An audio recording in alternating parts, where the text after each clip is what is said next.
பிரணாமாசனம். ஹஸ்த உட்டானாசனம்,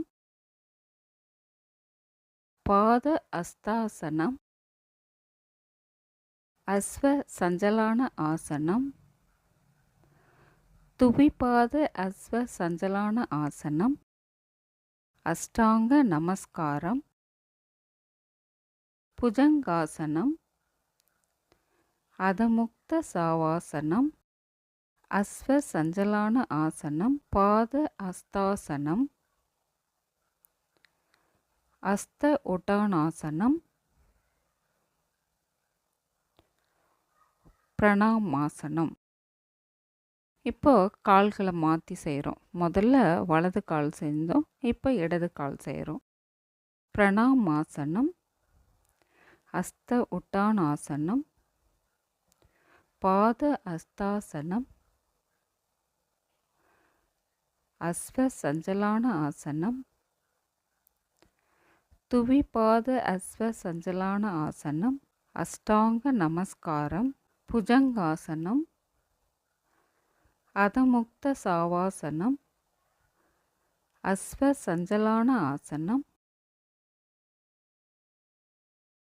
பாத அஸ்தாசனம், அஸ்த உட்டானாசனம், பிரணாமாசனம். இதனுடைய நன்மைகளும் பார்த்துடலாம்.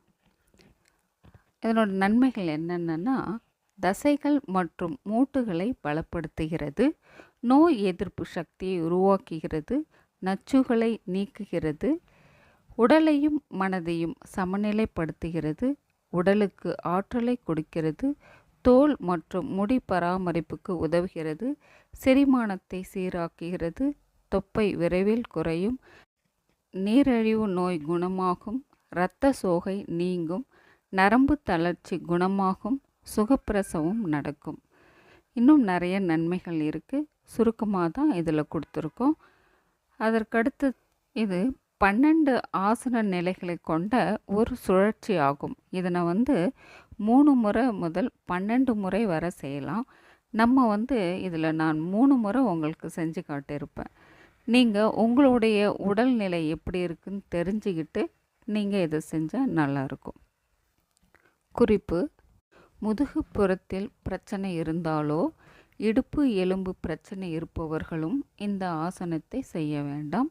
சூரிய நமஸ்காரம் செய்வதற்கு முன் தெளிவான அறிவுரை பெற்று நீங்கள் செய்ய வேண்டும். நன்றி. வாழ்க வளமுடன்.